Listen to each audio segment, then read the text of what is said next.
예수 그리스도 이름으로 하나님 말씀 전하겠습니다. 매번 느끼는 거지만 우리 참빛교회 성도님들은 참 기도가 참 은혜롭습니다. 설교 한 편을 듣는 것보다 기도 한 번 이렇게 해주시면 그 속에 정말 아멘 아멘 할 수 있는 내용들이 꽉 차 있어가지고 너무나 은혜롭고 너무나 이렇게 참 감사하다는 생각이 듭니다. 오늘 말씀 시간에도 참 하나님께서 주신 말씀을 통해서 참 영육간에 참 위로를 얻고 힘을 얻는 그런 시간이 될 수 있기를 예수님의 이름으로 축원을 드립니다. 자, 오늘 말씀의 제목은 뭡니까? 더 나은 본향을 사모한 아브라함, 이런 제목입니다. 우리 말씀 먼저 읽고 그리고 말씀 전하도록 하겠습니다. 히브리서 11장 13절에서부터 16절까지 있는 말씀 현집사님께서 읽어주십시오.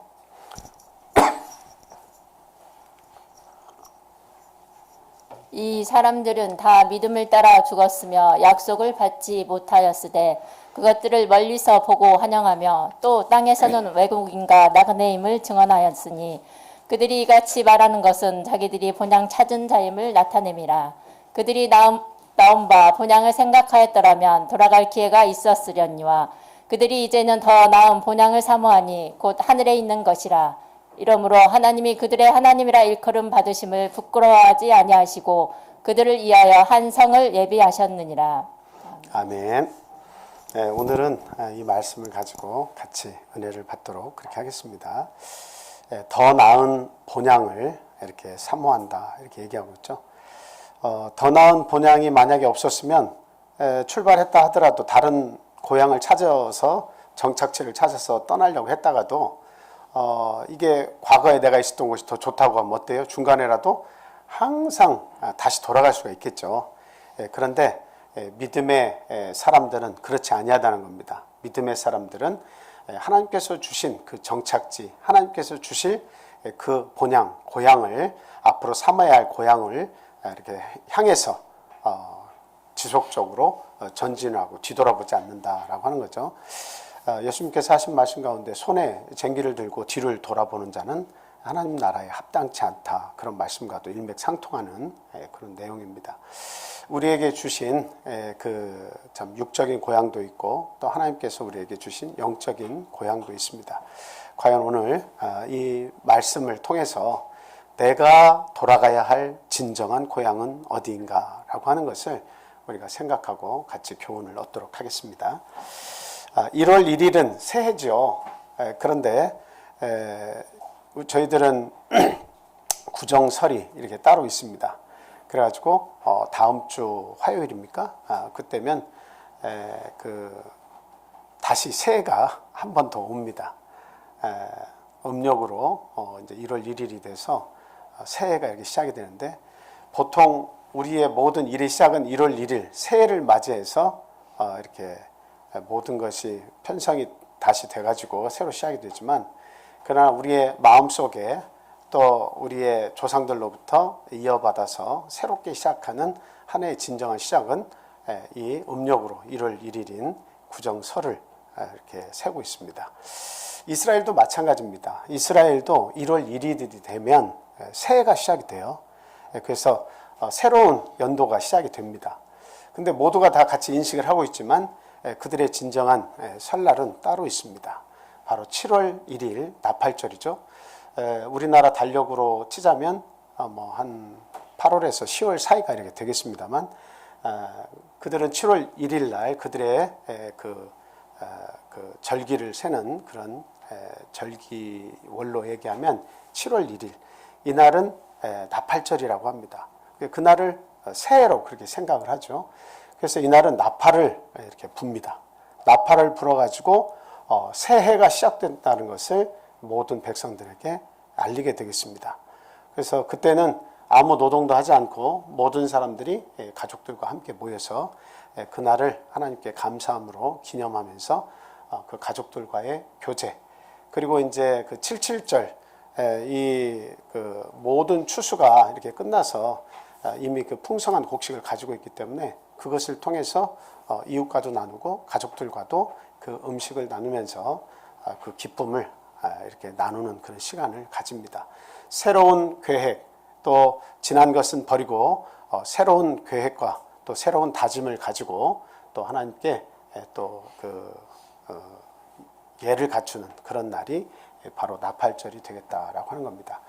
오늘날 물론 저희들이 세는 이 구정설은 어떤 뭐 종교적인 의미를 이렇게 크게 부여할 수는 없겠습니다만, 그러나 우리가 그리스도 안에서 새 해를 맞이해서 새로운 시작, 새로운 다짐, 또 우리의 믿음을 돌아보고 다시 이 기점을 통해서 힘을 내는 그러한 시기로 삼으면 좋겠다, 그런 생각을 해봅니다.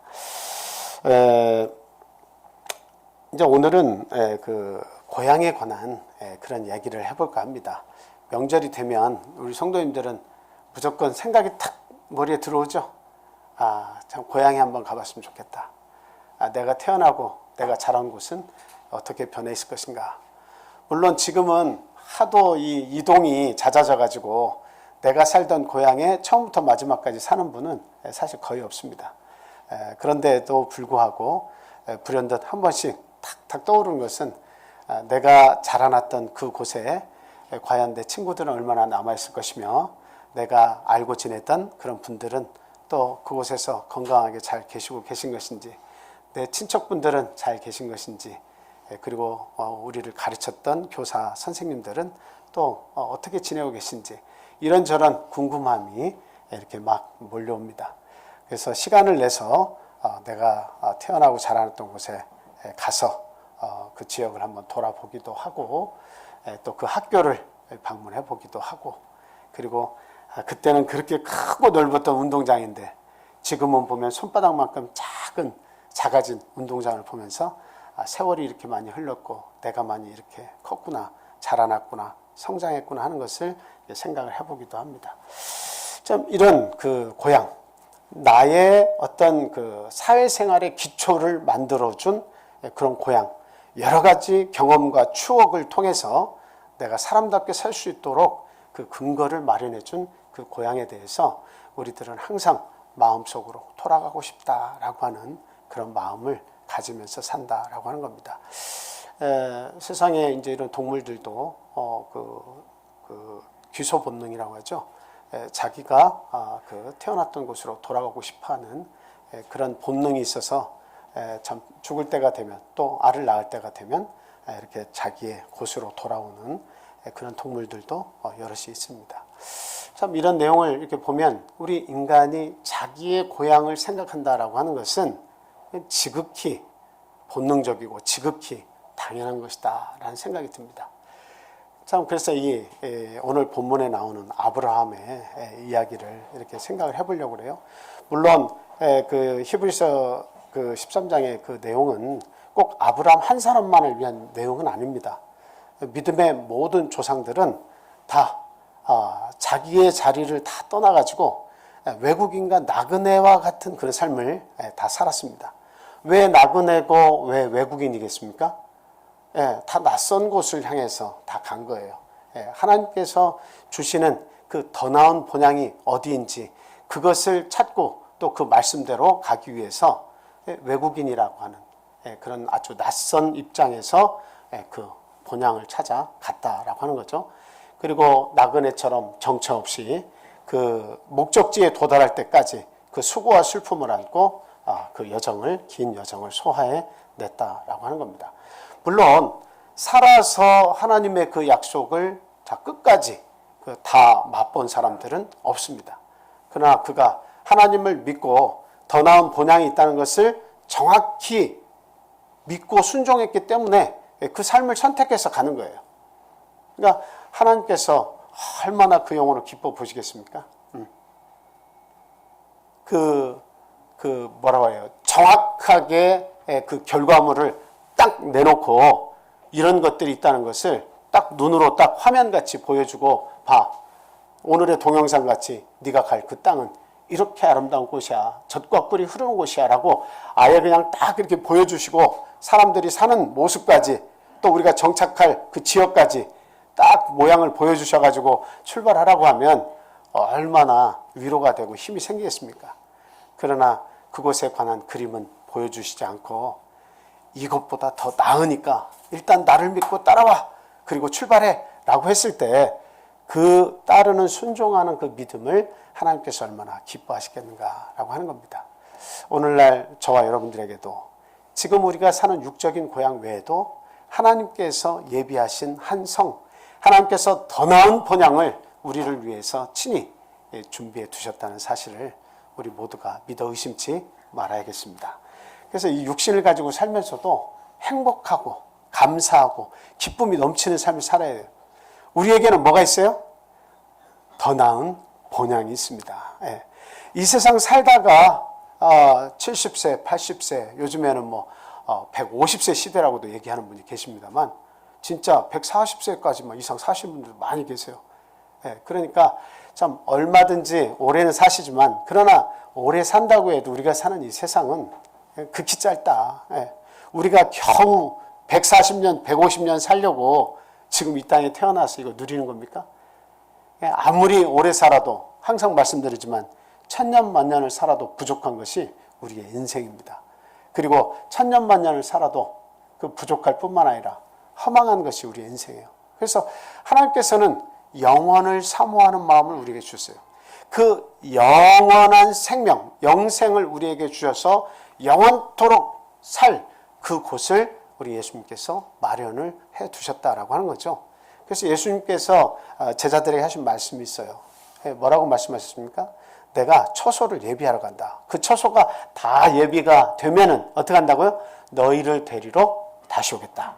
그 처소에는 거할 곳이 많도다라고까지 말씀하셨습니다.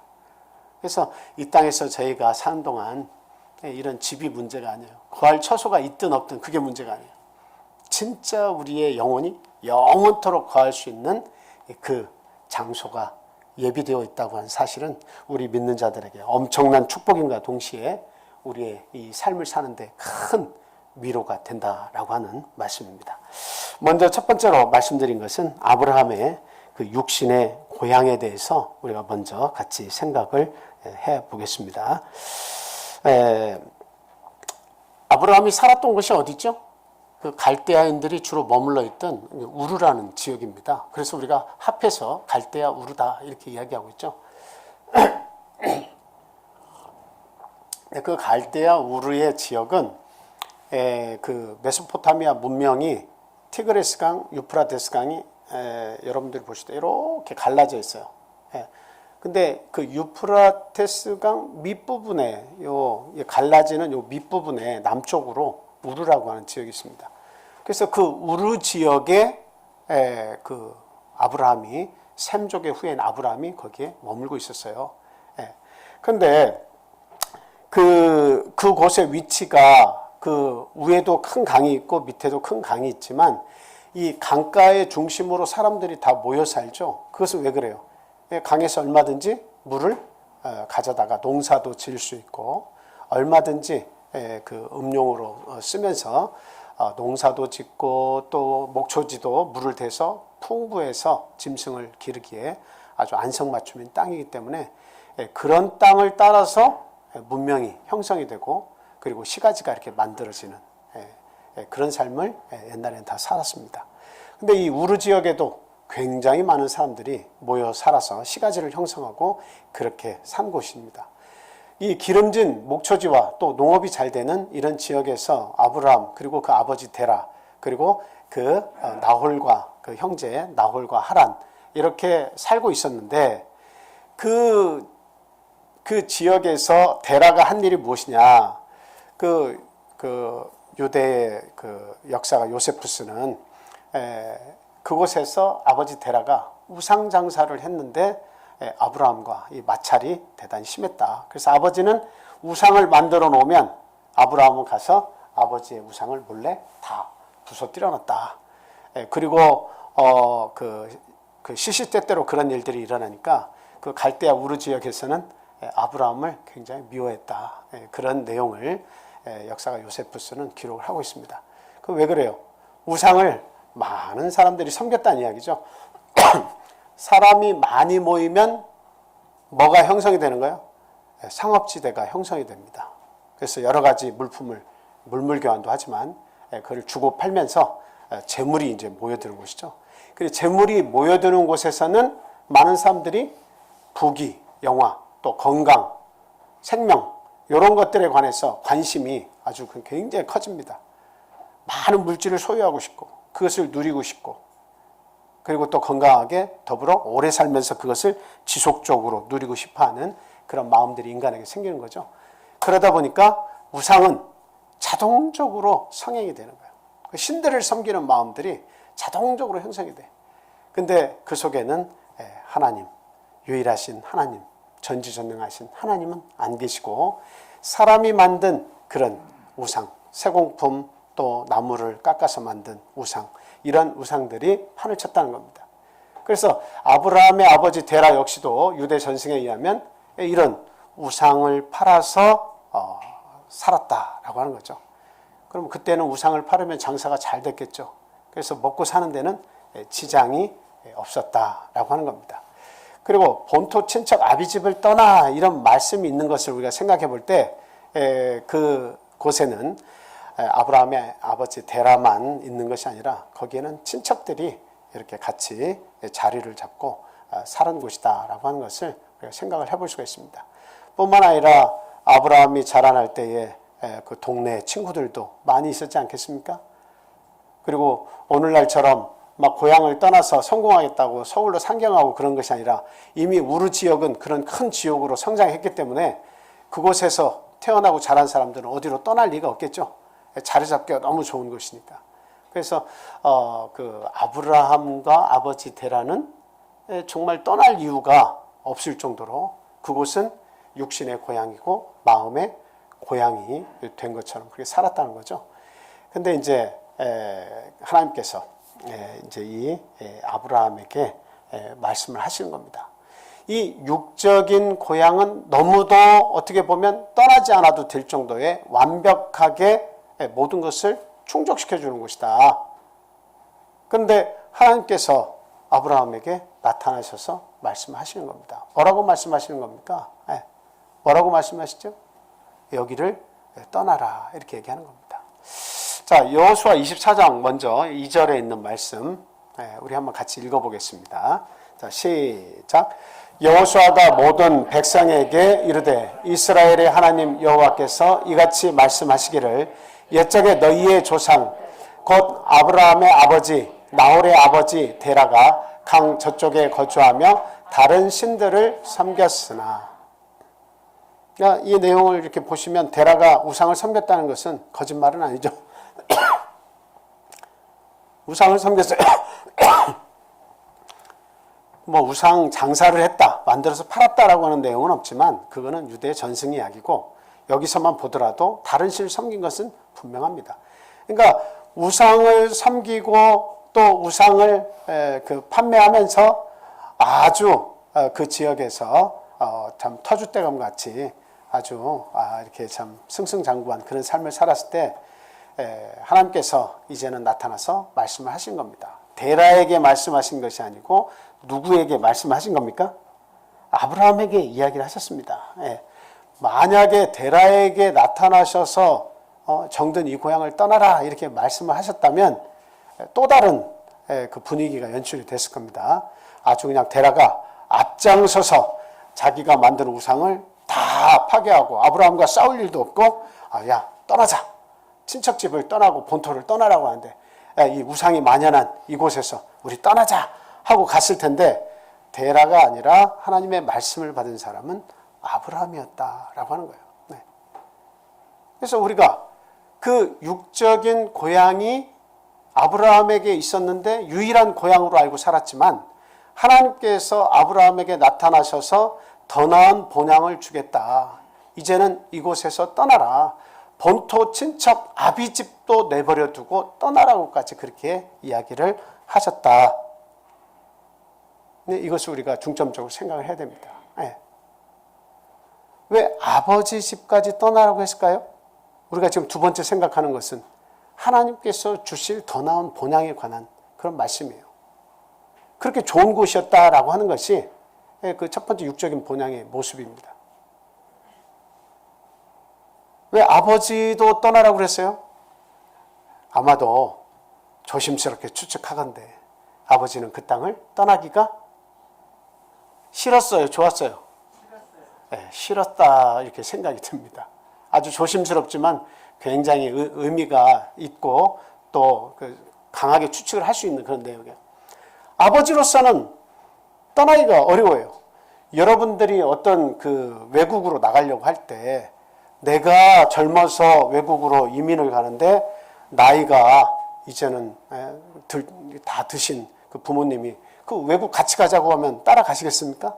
이 정든 고향을 놔두고 먹고 사는데 부족함이 없고 내 친척하고 모든 주변의 이웃들 아는 사람들 속에서 재미있게 살아가고 있는데 다른 곳으로 가자고 무작정 떠나자고 하면 따라갈 수 있겠어요?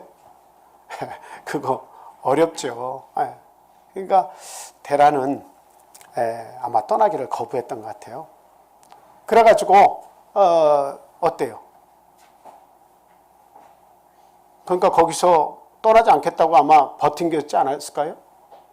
그러니까 아브라함에게 하나님께서 말씀하신 의도는 뭐냐면 거기가 우상들로 가득 찬 세계고 하나님을 넣어줄래야 하나님이 들어가지 않는 세상이니까 너는 그 우상 세계를 떠나서 내가 너에게 줄 땅으로 나아가라는 거죠. 더 나은 본향으로 나아가라는 거죠.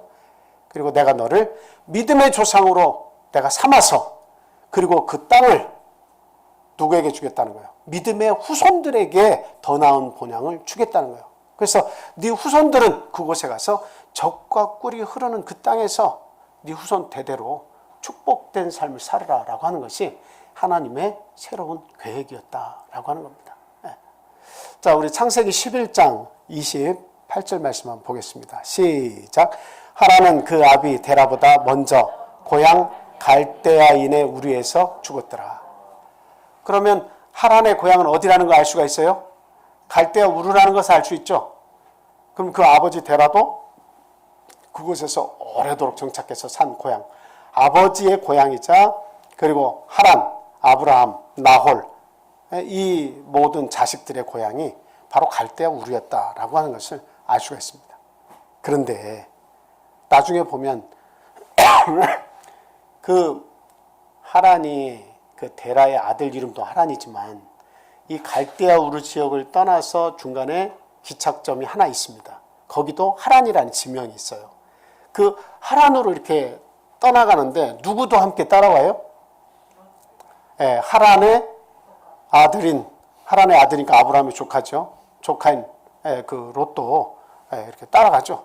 그리고 또 누구도 따라갑니까? 아버지가 따라가요. 아버지가 따라가. 아버지가 따라가게 된 이유가 뭘까요? 성경은 정확한 이유는 없습니다. 근데 아버지가 따라간 이유가 뭘까요? 아까 전 구절 한번 보여주세요. 저 구절을 보면서 한번 생각해 보세요. 하라는 그 아비 데라보다 먼저 고향 갈대아인의 우르에서 죽었더라. 그 자식 롯을 낳고, 자식 그 롯을 낳고 어떤 이유에서인지 모르지만 누가 죽어요? 데라의 아들인 하란이 먼저 죽습니다. 그러니까 아마도 아브라함과 아버지 데라와의 그 막 밀고 당기는 그런 일들이 아마 여러 차례 있었겠죠. 하나님 말씀대로 하나님 나에게 나타나셔서 더 나은 고향을 주신다고 하셨다. 내 고향을 삼을 그 땅으로 난 가겠다. 아버지 가십시다 했을 때 아버지는 갈 이유가 없다고 제가 말씀드렸죠. 너무나 좋은 곳이고 너무나 자리를 깊이 잡은 곳이고 뿌리가 내려진 곳이에요. 그런데 그곳에 변화가 생겼어요. 어떤 변화가 생긴 겁니까? 자식 중에 하란이 죽었습니다. 하란이 죽고 자식이 둘만 남았어요. 그러면 그 아브라함은 하나님의 말씀을 기억하고 순종하고 더군다나 우상을 싫어해서 매번 아버지와의 다툼이 발생하고 우상을 파괴하고 아버지는 만들고 아들은 부수고 그런 일들이 이렇게 반복이 됐다고 했잖아요.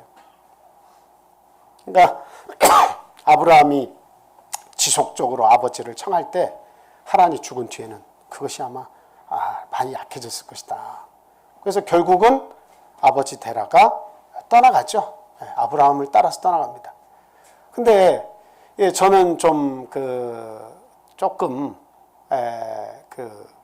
좀 아버지에 대해서 우리가 조금 더 생각을 이렇게 해볼 수 있는 것이 뭐냐면, 그 하란이라고 하는 땅, 갈대아 우르에서 하란이라는 땅에 들렸다가 재빠르게 어떻게 해요? 빨리 이 가나안 땅으로 내려오면 되는 거 아니에요? 이스라엘의 가나안 땅으로, 하나님 주시겠다고 하는 땅으로 어떻게 내려오면 되잖아요.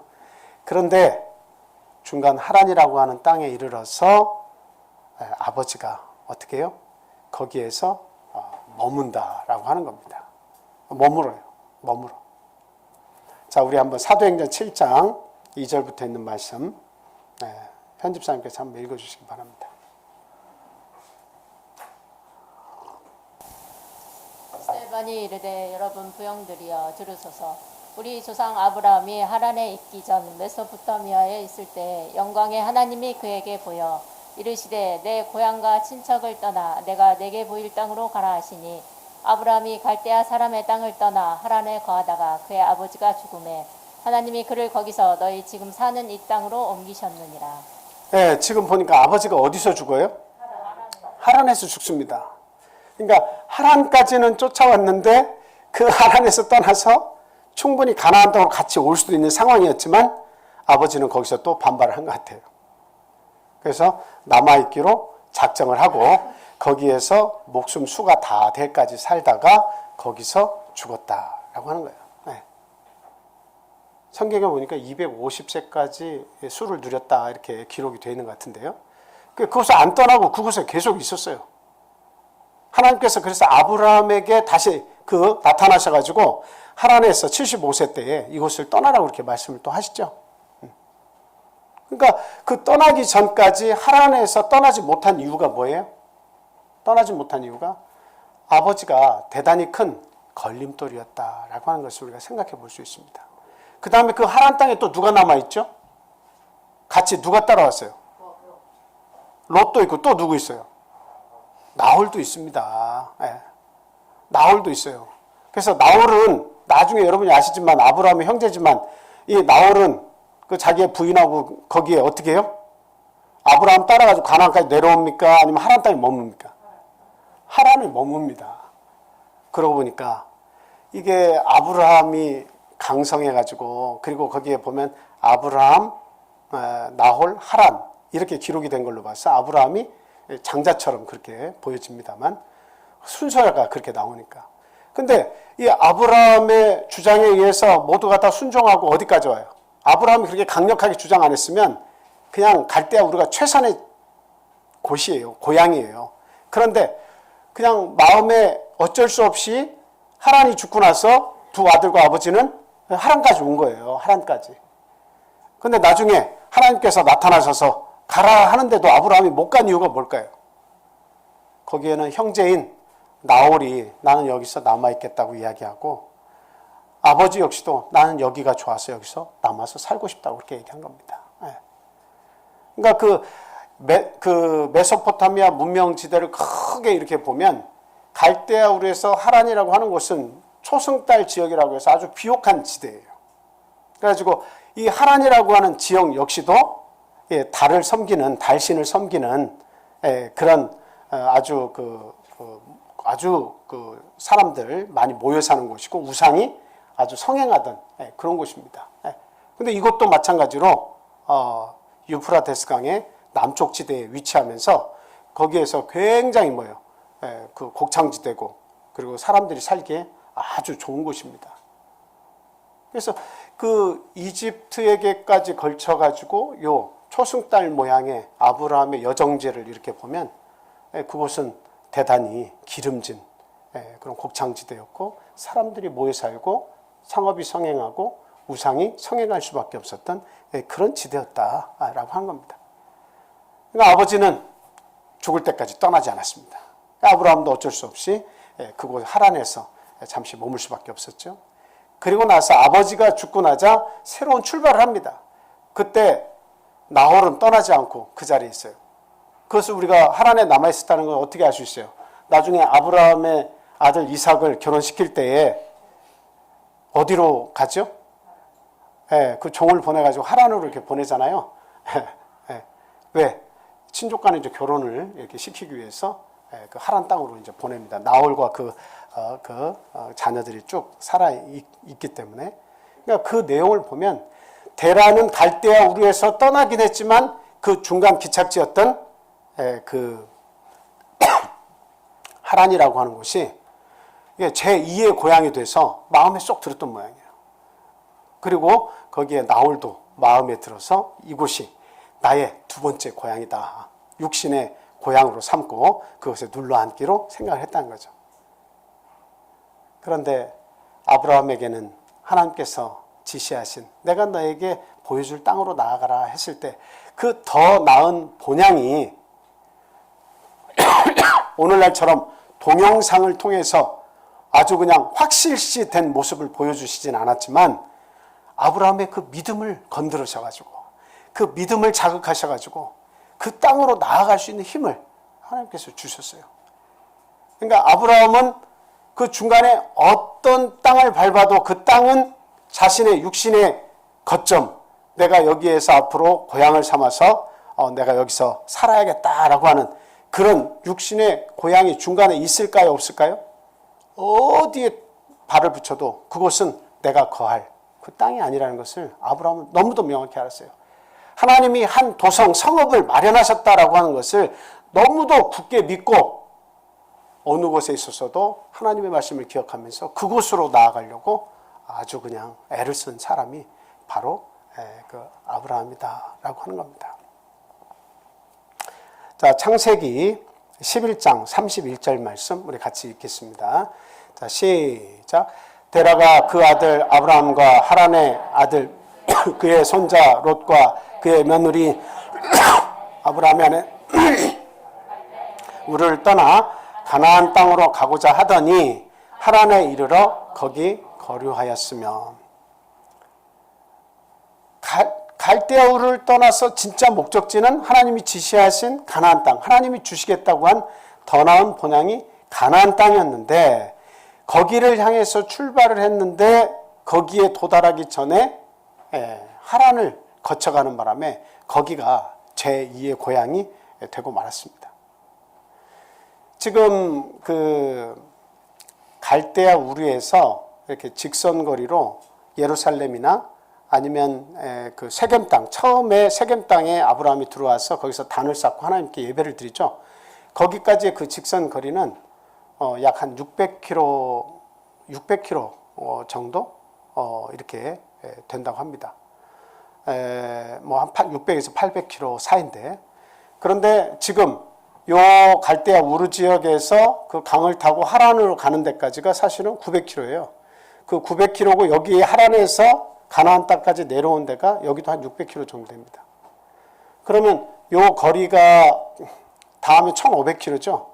그러면 1500km의 여정을 갔는데 이게 도로가 잘 닦여가지고 이렇게 가도 1500km인데 그때 당시에는 아무리 길이 좋아도 직선 도로를 내가지고 지금처럼 그렇게 갈 수가 없잖아요. 그러니까 막 이렇게 피하면서 아마 갔을 겁니다. 그러니까 뭐 2만 곱해도 3000km의 여정을 소화해내고 간 거죠.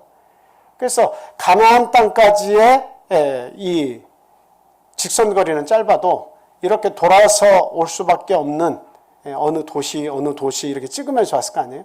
근데 중간에 하란 땅을 들렸는데 그곳에 마음이 딱 이렇게 든 땅에 도착을 했던 거죠. 데라와 나홀이.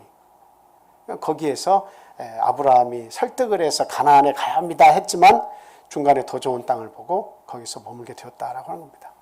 여러분 잘 기억하실지 모르겠습니다만 야곱이 그 삼촌 라반의 집에서 부자가 돼가지고 돌아올 때 형을 무사히 만나게 해달라고 야복강 앞에서 막 천사와 씨름을 하죠. 그래서 결국에는 환도뼈를 쳐서 이기게 하시고 이겼다고 하시고 이름을 이스라엘이라고 하는 칭호를 주시면서 그 죽으면 죽으리다는 믿음 주시죠. 그래서 형에게 쩔뚝쩔뚝하면서 나아가다가 결국 어때요? 하나님께서 형이 원수를 갖겠다고 하는 마음을 녹여놓습니다. 그래서 아주 형제 상봉이 아주 뜨겁게 이루어지죠. 그때 마음을 딱 놓고 간 곳이 어디예요? 형님 먼저 가십시오. 우리는 잠깐 우리 짐승들도 물도 먹이고 좀 쉬었다 갈 테니까 형님 먼저 가십시오. 한 그 땅이 어디예요? 세겜 땅이에요. 그 세겜 땅에 딱 가서 보니까 이게 땅이 굉장히 참 좋고 여기에서 좀 머물러도 좋겠다 이런 생각을 한 겁니다. 그러니까 지금 원래 야곱은 하나님과의 약속에 이어서 어디로 먼저 가야 돼요? 베델에 먼저 가야 돼요. 왜? 베델에서 떠날 때 약속을 했죠. 나를 무사히 돌아오게 하시면 내가 여기서 단을 쌓고 하나님께 감사 11조와 예배를 드리겠습니다 하고 약속을 했단 말이에요. 근데 형도 무사히 만나게 하고 무사히 돌아왔는데 이 세겜이란 땅에 가서 보니까 여기서 좀 거처해도 좋겠구나 하고 마음을 놓아버렸다는 거죠. 그래서 결국 하나님께서 거기서 그 딸 디나를 치십니다. 욕을 보이게 하시죠. 그리고 나서 이야기합니다. 베델로 올라가라. 베델로 올라가라. 하나님 말씀하신 곳으로 우리가 직진해서 가는 게 대단히 중요합니다. 내 생각이 있는 곳으로 자꾸 멈춰서 눈에 보이기에 좋은 곳, 내 생각이 안정된 곳, 내가 원하는 곳은 하나님이 원하신 것과 반대가 될 확률이 대단히 큽니다. 그러니까 우리가 그걸 돌이켜 봐야 돼요. 정말 내가 원하는 것과 하나님이 원하신 것이 이게 같은 것인가? 이것을 종종 생각해 봐야 됩니다. 내가 원하는 것 이 자체가 무조건 100% 하나님께서 원하시는 것일 거야 하고 가서는 안 된다는 거죠. 그래서 그 세겜 땅에서 머물러서 하나님께서 그 자녀를 주셨고, 그리고 하란이라는 곳에 머무르면서 결국은 아버지도 그 지역에서 돌아가시게 되고, 그리고 하나님이 지시하신 이 더 좋은 본향을 못 보고 나홀도, 아브라함의 동생 나홀도 그곳에 자리를 정하게 되었다라고 하는 겁니다. 그래서 아브라함은 하나님께서 주신 영적인 고향에 들어가기 위해서 온갖 고초와 여러 가지 어려움을 다 경험을 했다라고 하는 거죠. 우리가 이 시점에서 생각해 볼 말씀입니다. 사무엘상 15장 22절 말씀이죠. 자, 우리 한번 같이 읽겠습니다. 시작. 사무엘이 이르되 여호와께서 번제와 다른 제사를 그의 목소리를 청종하는 것을 좋아하심같이 좋아하시겠나이까. 순종이 제사보다 낫고 듣는 것이 숫 양의 기름보다 나으니 어떤 제사를 드려도 그 제사보다 하나님의 목소리를 따라서 순종하는 것을 하나님 더 좋아하신다. 그래서 순종이 뭐보다 낫다? 제사보다 낫다. 그리고 듣는 것이 뭐보다 낫다? 숫 양의 기름보다 더 낫다. 이렇게 이야기를 하고 계신 겁니다. 우리는 뭐 제사만 잘 드리면 돼. 통통한 것으로 하나님 기뻐하시는 그 기름진 것으로 드리면 돼. 이렇게 생각할지 모르지만 하나님의 생각은 그게 아니다는 거죠. 네가 드리는 그 제사 형식적이고 냄새난다. 본질을 보여라. 본질은 순종이다 라고 하는 겁니다. 그래서 결국은 아브라함이 이 하나님에 대한 아름다운 순종심을 가지고 하란에서 기착했지만 가족들은 다 남자고 해도 본인은 다시 출발을 해서 아버지가 돌아가시고 나서 형제는 뭐 어쩔 수 없죠. 거기에 있는 나홀이 하나님의 어떤 그 부름을 입은 것도 아니고 아버지 데라가 부름을 입은 것도 아니죠. 그러니까 이게 뭔가 부름을 입지 않은 상태에서는 아무리 옆에서 뭐라고 설득하고 잡아당겨도 어때요? 그 믿음에는 참 한계가 있는 부분이 있습니다. 오늘날에도 마찬가지예요. 여러분들이 하나님의 말씀을 조금씩 잘게 씹어서 이런 말씀을 드릴 때마다 하나님과 우리 인간의 관계를 조금씩 캐치하시면서 거기에 믿음이 들어가서 하나님께서 나를 부르셨다. 아브라함을 부른 것처럼 그 육신의 삶이 전부가 아니라 하나님께서 준비하신 영적인 도성, 더 나은 본향이 있다는 것을 깨우쳐주면 그 말씀을 내가 받고 부름을 받았구나. 내가 이 세상 가운데서 여기가 고향이 아니라 더 나은 본향을 위해서 내가 부름을 받았구나 하는 것을 인지하기 전까지는 어때요? 대단히 어려운 시간들이 남아있는 거예요. 그러니까 내가 직접 그것을 체험하고 하나님이 나를 부르셨다는 것을 깨달은 데까지 빨리 도달을 해야 돼요. 그래서 데라에게는 하나님의 부르심이 없었기 때문에, 나홀에게는 하나님의 부르심이 없었기 때문에, 하란에게도 하나님의 부르심이 없었기 때문에 갈대우르에서 죽고 하란에서 죽고 하란에서 머물고 그렇게 할 수밖에 없었어요.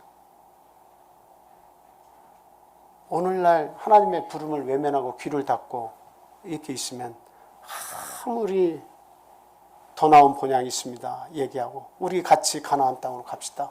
하나님이 지시할 그 땅, 하나님이 만들어 놓으신 성읍이 있다는데 거기 갑시다라고 얘기해도 내가 부름을 받았다고 하는 그 믿음을 갖기 전까지는 어때요?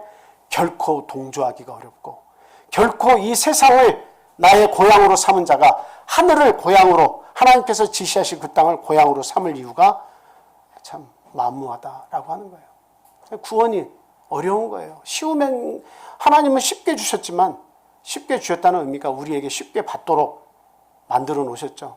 우리의 공로도 없이 나의 어떤 피 흘림도 없이 그렇게 쉽게 가지도록 해놓으셨잖아요. 그럼에도 불구하고 그 구원을 얻지 못하게 돼 있다라고 하는 겁니다. 그래서 우리는 하나님의 음성을 빨리 들을 수 있도록 해야 돼요. 음성이 아무개야 내 소리 들리냐, 내 말소리 잘 들리냐, 내가 너에게 이렇게 말하겠다 이렇게 말씀하지 않고 이런 설교 말씀을 통해서 깨달음을 주시는 거예요. 그래서 하나님께서 나를 아브라함이 살던 갈대아 우르와 같은 죄악된 세상에서 불러내셨구나. 바로 이 세상이 눈에 보기에는 너무도 먹고 살기에 좋고 최적화된 곳이고 너무도 자리를 잡으면 살만한 곳이 지금 세상이지만 그러나 하나님은 믿음의 눈을 띄어서 우리에게 어디로 가라고 말씀하셨다고요? 이 세상보다 더 나은 본향이 있으니 믿음을 가지고 그 본향을 향해서 나아가라라고 말씀하셨다. 그 더 나은 본향은 결론적으로 어디입니까? 하늘나라입니다. 더 나은 본향은 하늘나라예요. 지금은 우리가 알 수가 없어. 믿음이 부족하니까 그냥 다 볼 수가 없이 어떻게 보는 것처럼 나무와 대문이 이렇게 이루어졌으면 그 나무 사이로 조그만 틈으로 천국을 보는 것처럼 아유 천국이 좀 확실하게 보였으면 좋겠는데 이 정도밖에 안 보이네 하고 천국을 우리가 이해하지만 그러나 하나님의 나라에 가면 이제 문을 확 열고 그 나라에 가보면 하늘나라가 어떤 곳인지를 명확히 알 수가 있게 되는 거예요. 근데 믿음이 자라나고 믿음이 커지면 그것을 좁은 틈으로 지금은 보는 것 같지만 그러나 믿음이 커지면 하나님의 얼굴과 얼굴을 맞대고 보는 것처럼 천국을 이해할 수가 있는 거예요. 그래서 저는 항상 밤하늘에 막 별들이 쫙 펼쳐진 그 우주를 보면서 하나님의 세상과 하나님의 크기를 생각해 봅니다. 이 천지 만물을 지으시고 우주 세계를 주관하시는 이 하나님의 크기는 얼마나 크겠습니까? 우주가 그렇게 광활하다면 그 광활한 우주를 만드신 하나님은 반드시 우주보다 더 크셔야 되잖아요. 그 능력이 얼마나 무한하겠습니까? 그 하나님께서 여러 번 반복해서 말씀드리지만 우리가 누리지도 못할 별을 왜 만드셨겠어요? 넷째 날에 해와 달과 별들을 하늘 궁창에다 달아놓으셨는데 왜 그 수많은 별들 볼 수도 없고 갈 수도 없고 이런 별들을 만드시면서 왜 보시기에 좋았다고 했습니까? 언젠간 그 모든 우주를 우리 인간이 영원성을 회복할 때 그 광활한 우주를 우리에게 주시기 위함입니다. 그래서 우리는 반드시 나중에 그 끝도 없는 우주라고 하지만 그 모든 것이 우리가 누릴 하나님의 나라예요. 우리가 가져야 할 속성은 영원성을 회복해야 돼. 그러려고 하면 예수 그리스도가 우리를 위해서 대신 죽어주시고 그 죄값을 담당하셨고 그는 그 사랑 덕분으로 우리가 나음을 입고 우리의 죄악이 참 동에서 서가 먼 것처럼 멀리 떠나서 문제가 해결됐다라고 하는 것을 아주 명확히 믿어야 한다는 겁니다. 그리고 그 나라를 소망하면서 인내하면서 우리는 기다려야 된다라고 하는 거예요.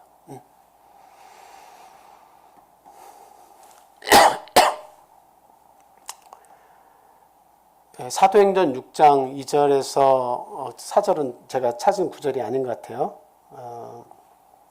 그 다음 구절 한번 보여주세요. 그 다음 구절요.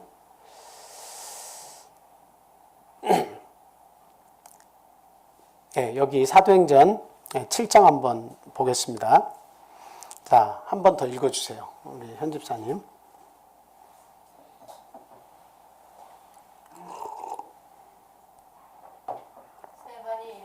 여러분 고향들이여 들으소서.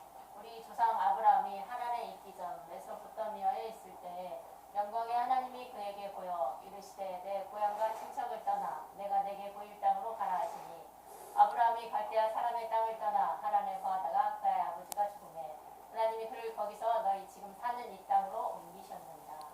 아멘.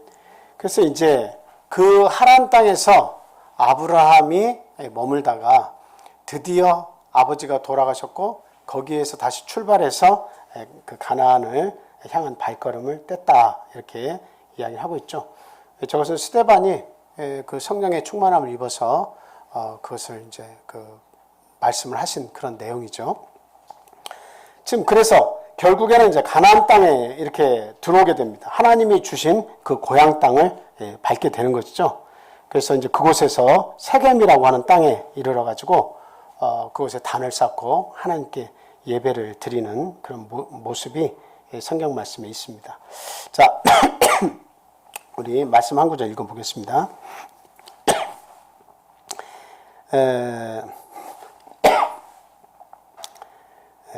창세기 12장 4절 5절 한번 보겠습니다. 창세기 12장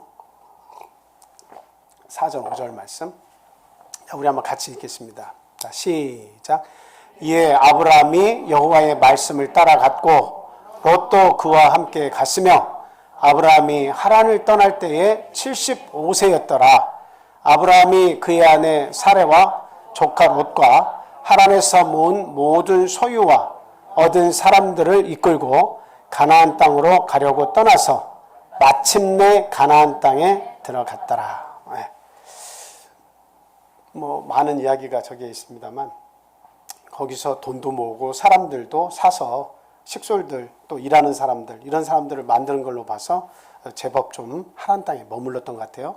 아버지가 떠나셔서 그제서야 자유롭게 떠는데 가나안 땅으로 출발했었겠다는 생각이 듭니다. 근데 거기서 보니까 출발을 해서 마침내 가나안 땅에 이뤘다고 이야기하고 있어요. 마침내라는 것이 대단히 중요해요. 마침내. 그러니까 저 말은 뭐냐면 끝을 봐야 한다는 거예요. 예. 우리 성도들은 끝을 봐야 한다는 거예요. 예. 모든 우리의 어떤 그 일들도 마찬가지지만 시작을 했으면 끝을 보는 것이 대단히 중요하잖아요. 중간에 머뭇거리거나 중간에 뒤를 돌아보거나 아니면 아예 돌아가거나 이런 일이 있어서는 안 된다는 거죠. 신앙인들은. 그래서 출발한 그곳에서 중간에 그 돌아갈 수 있는 시간은 충분히 있었지만 아브라함은 절대 돌아가지 않았다. 그 중간에 아무리 좋은 곳이 나타났어도 육신의 제2의 고향으로 삼고 거기에 머물지 않았다는 겁니다. 그리고 드디어 마침내 어디에 도착해요? 가나안 땅에 딱 입성을 했다라고 하는 겁니다. 이게 대단히 중요해요. 마지막 꼬리를 해야 돼요. 제가 아이고 죄송합니다. 그 군대에 있을 때 저희 부대는 그 전차 부대가 돼가지고 행군이 없어요. 행군 해봐야 한 40km 정도 총도 없이 군장도 없이 방독면만 하나 메고 총만 들고 걸어가는 게 뭐 행군이라고 하면 행군입니다. 그건 행군도 아니죠. 근데 저희 1기갑 여단 거기 위쪽에 보면 그 8사단이라고 또 있어요. 저희들은 신철원에 있었는데 저 위쪽에 보면 오뚜기 마크로 이렇게 노란색으로 이렇게 돼 있어가지고 오뚜기처럼 생긴 부대인데 여기는 1년에도 한 2번, 3번 이렇게 그 예비사단이라 아주 행군이 셉니다. 그리고 100km 행군을 여러 번 해요. 근데 꼭 갈 때 거기 702 고지인가 그 700m가 좀 넘는 고지가 저희 후방 지키는 그 옆으로 고지가 있는데 그 자기의 부대를 가려고 하면 저희 부대를 통과하면 낮은 지대를 통과해가지고 편안히 자기 부대를 갈 수 있고 만약에 여기에서 막으면 이 산을 700m 산을 진짜 끝까지 넘어가가지고 저 멀리 해서 이제 돌아와야 돼요. 우리가 그 부대가 그렇게 거기에 이제 자리를 잡고 있어요. 근데 여기에 저희가 보초를 서고 있는데 들어와가지고 잠깐만 쉬었다 가면 안 되냐. 그래서 상황실에 연락했더니 뭐 쉬는 건 얼마든지 쉬어라. 그래가지고 그 8사단 키도 조그마한 이등병, 일병들이 그 무거운 기관총을 막 여기다 이렇게 메고 있고 그리고 무전병 하며 뭐며 다 무거운 군장과 자기 개인 화기를 가지고서 그렇게 행군을 하는데 100km 행군을 하는데 그 안에 들어와 가지고 전투화를 이렇게 벗는데요. 전투화를 벗는데 그 양말을 비닐을 이렇게 다 하나씩 씌우는데 비닐을 벗고 양말을 벗으니까 바닥이 그 발바닥이 하얗게 드러나는데 대부분의 발바닥이 이 원 발에 이 발바닥에 떠 있어. 그래가지고 막 바늘로 실을 꿰가지고 이렇게 하면서 물을 계속 빼고 있어. 다 거기 앉아가지고 거짓말이 아니라 그냥 다 바닥이 다 떠 있어요. 막 아프다고 하고 막 물 빼고 막 난리가 났어요. 근데 그 물 빼고 다시 전투화를 신고 다시 가려고 하면 엄청나게 아픕니다.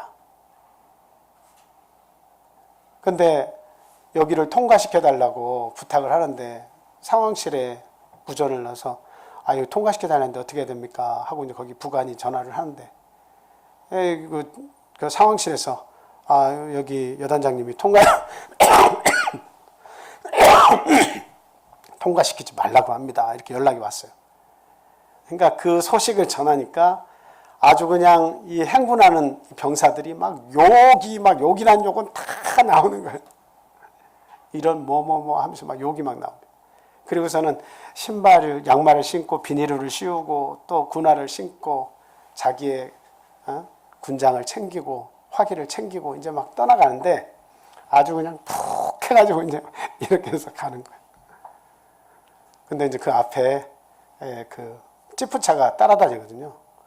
근데 그 지프차에서 그 이선희의 제이에게라는 노래가 이게 막 나오더라고. 제이 스치는 바람에 하면서 막 나오는 거예요. 그러니까 힘을 내라 이거죠. 그 산을 돌아가더라도 우리는 간다 이겁니다. 그래가지고 이렇게 올라가는 모습을 그 음악이 저 멀리서부터 들리는데 같은 군인으로서 참 미안하게 짝이 없다. 그리고 뭐 여단장님은 이런 거 하나를 허락도 안 해주고 이거 도대체 뭐 하는 건가. 나 같으면 그냥 얼른 지나가라고 할 텐데. 근데 여단장님은 훈련이라고 하는 것이 그건데 어딜 여기 통과하냐고 못 가게 하셨단 말이죠. 우여곡절을 겪으면서 산을 계속 넘고 이해될 상황인데도 이해해주지 않는 그런 사람들 사이에서 그 목적지를 다 돌아가지고 자기 부대에 딱 들어오면 누가 기다리고 있을까요? 저희들도 한 번씩 이렇게 여름에 훈련을 나갔다 돌아오면 그런 빵빠레가 기다리고 있습니다. 군악대가 그 부대 정문 앞에 군악대가 딱 이렇게 멋지게 서 있어요. 그러면서 저기 멀리서부터 보이면 군악대가 이제 막 빵빠레를 울려줍니다. 네. 그러면서 거기에 그 군단장이나 아니면 군단장 밑에 있는 스타가 와가지고 딱 대기하고 있습니다. 그러면 거기에서 들어오면서 어때요? 일일이 병 하나하나까지 다 악수를 해줍니다.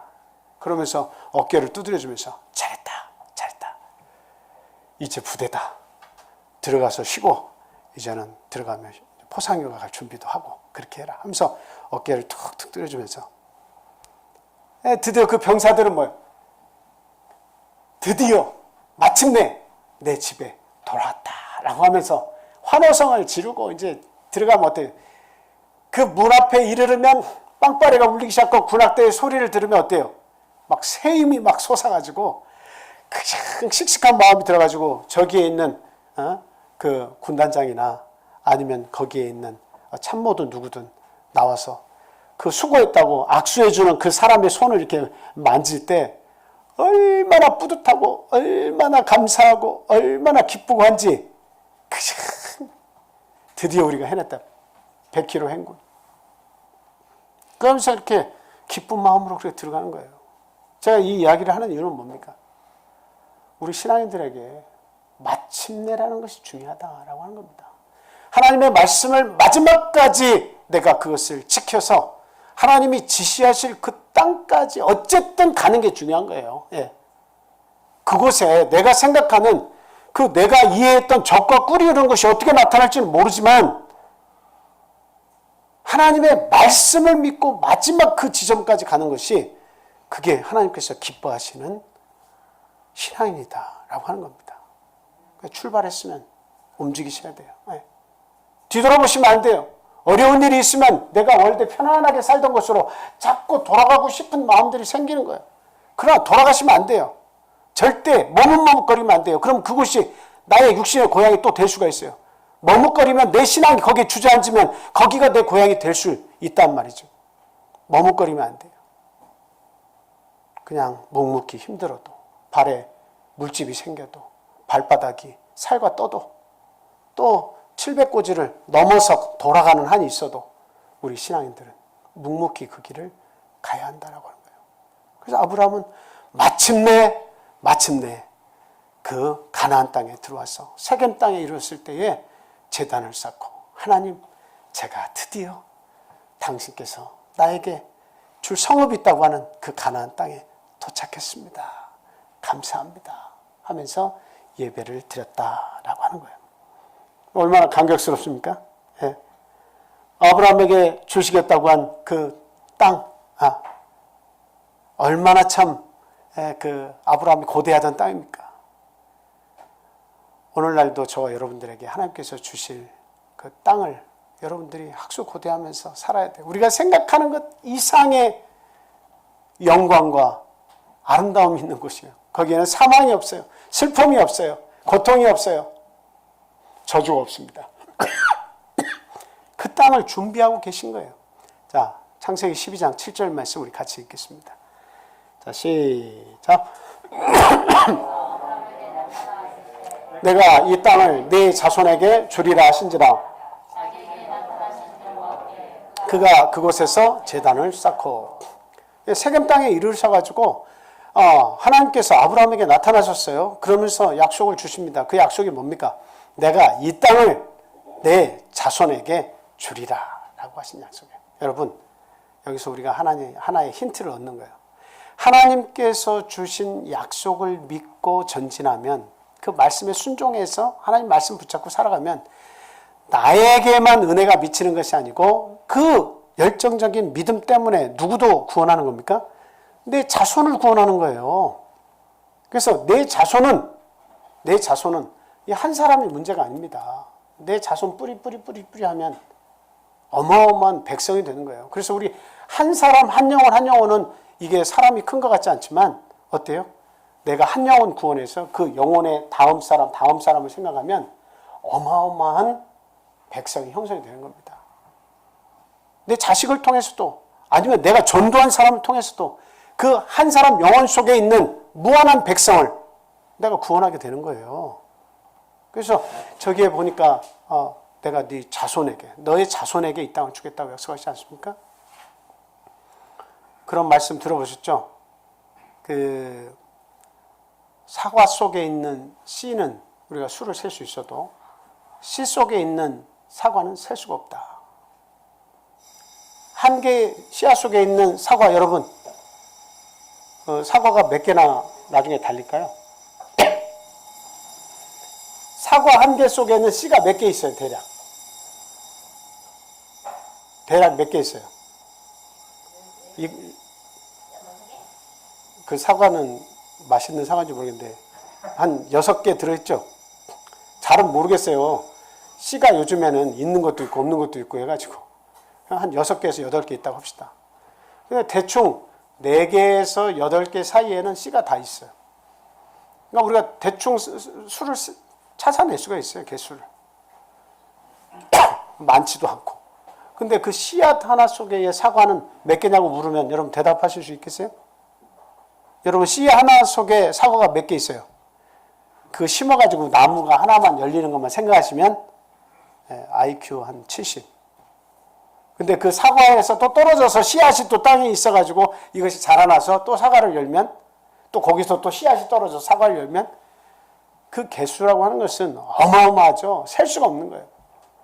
오늘날 내가 하나님의 약속을 믿고 하나님이 주시겠다고 한 더 나은 본향을 향해서 나아가는 그 길 위에는 나의 후손과 더불어서 또 내가 전도한 사람을 통해서 그 무수한 영혼들이 구원을 얻게 된다라고 하는 거예요. 엄청난 일을 하는 거예요.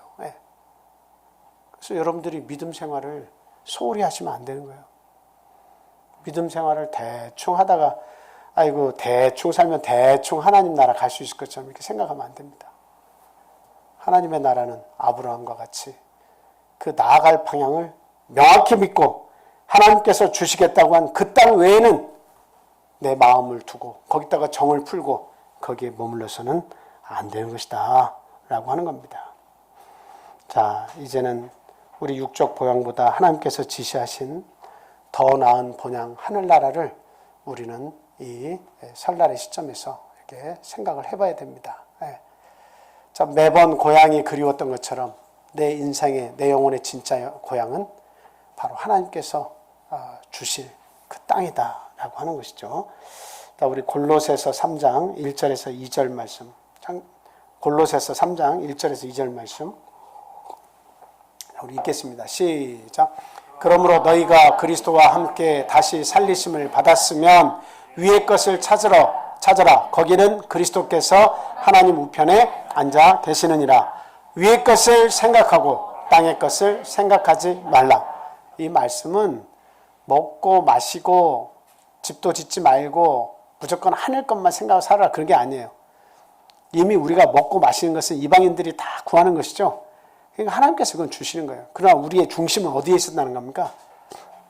땅의 것 생각하지 말고 위의 것 생각해라. 먹고 마시고 입는 거 하나님께서 주신다.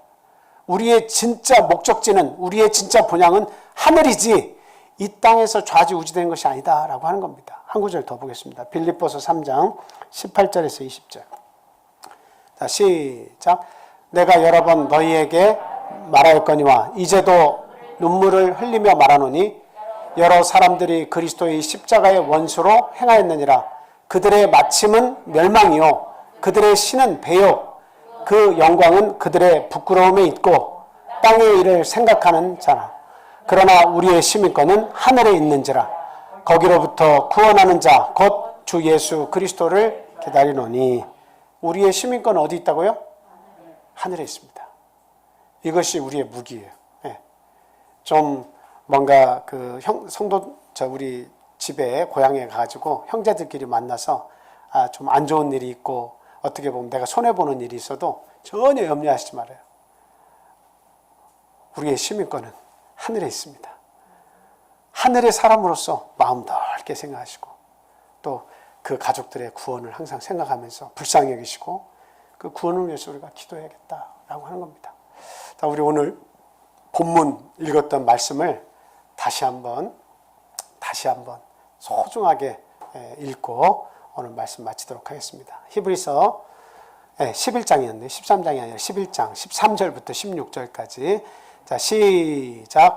이 사람들은 다 믿음을 따라 죽었으며 약속을 받지 못하였으되 그것들을 멀리서 보고 환영하며 또 땅에서는 외국인과 나그네임을 증언하였으니 그들이 이같이 말하는 것은 자기들이 본향 찾는 자임을 나타냅니다. 그들이 나온 바 본향을 생각하였더라면 돌아갈 기회가 있었으려니와 그들이 이제는 더 나은 본향을 사모하니 곧 하늘에 있는 것이라. 이러므로 하나님이 그들의 하나님이라 일컬음을 받으심을 부끄러워하지 아니하시고 그들을 위하여 한 성을 예비하셨느니라. 아멘. 저와 여러분에게는 하나님께서 예비하신 성이 있죠. 그리고 그것이 예비되면 우리를 부르러 오시겠다고 예수님께서 친히 말씀을 남기셨습니다. 참 담대한 믿음으로 마지막까지 신앙의 경주를 다하고 그리고 참 나의 구원뿐만 아니라 우리의 가족과 우리의 친지와 내 친구들과 이웃들의 그 구원을 위해서 힘쓰며 살다가 참 하나님 부르실 때에 참 기뻐함으로 하나님 나라에 갈 수 있는 저와 여러분 다 되시기를 예수님의 이름으로 축원을 드립니다. 자, 우리 함께 찬송하고 기도하겠습니다. 찬송 한 장 더 하겠습니다.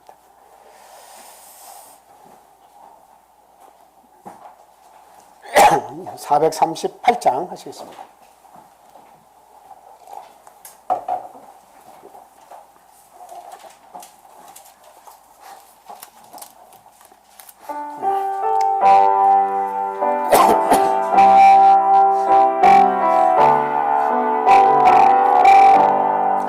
내 영혼이 은총이고 중한 죄짐 바꿔보니 슬픔 많은 이 세상도 천국으로 찬양하라 할렐루야 찬양하세 내 모든 죄 사함받고 주 예수와 동행하니 그 아드나 하늘나라 주의 얼굴 뵙기 전에 멀리 뵈던 하늘나라 내 마음속에 이루어지니 날로 날로 가깝도다 할렐루야 찬양하세 내 모든 죄 사함받고 주 예수와 동행하니 그 아드나 하늘나라 높은 산을 거친 돌을 저하구나 응가구나 내 주에서 모신 것이 그 아드나 하늘나라 할렐루야 찬양하세 내 모든 죄 사함받고 주 예수와 동행하니 그 아드나 하늘나라 아멘. 우리 함께 성령으로 기도하겠습니다. 오늘 들으신 말씀 기억하면서 감사의 기도 드리시고 새해가 다시 시작됨에 따라 묵은 것은 다 버리고 새 마음 새 뜻을 세워서 하나님과 동행하게 해주시옵소서. 우리가 기도하겠습니다. 더 큰 사랑과 더 큰 관용과 넓은 마음으로 이 세상을 바라볼 수 있게 내 이웃을 내 가족을 바라볼 수 있게 주님 믿음 주시라고 우리가 기도해야겠습니다. 또 이 나라 이 민족을 위해서 좋은 지도자를 내주시라고 우리가 함께 기도하시고요. 그리고 나의 이 믿음이 내 자녀와 후대 또는 내가 전도한 모든 이들에게 이 믿음이 전달될 수 있기를 위해서 우리가 힘써야겠습니다. 이제 막 뿌리를 내린 믿음의 가정 그리고 또 하나님을 옳게 믿으려고 하는 그 가정들 하나님께서 기억해 주십시오. 기도하시고요. 연약한 자 또 우리의 기도가 필요로 하는 그런 자 한 분 한 분들을 기억하시면서 함께 기도해 주시기 바랍니다. 그다음 멀리 떠나 있는 우리의 가족들 참 이제 고향을 찾아서 오고 가고 할 텐데요.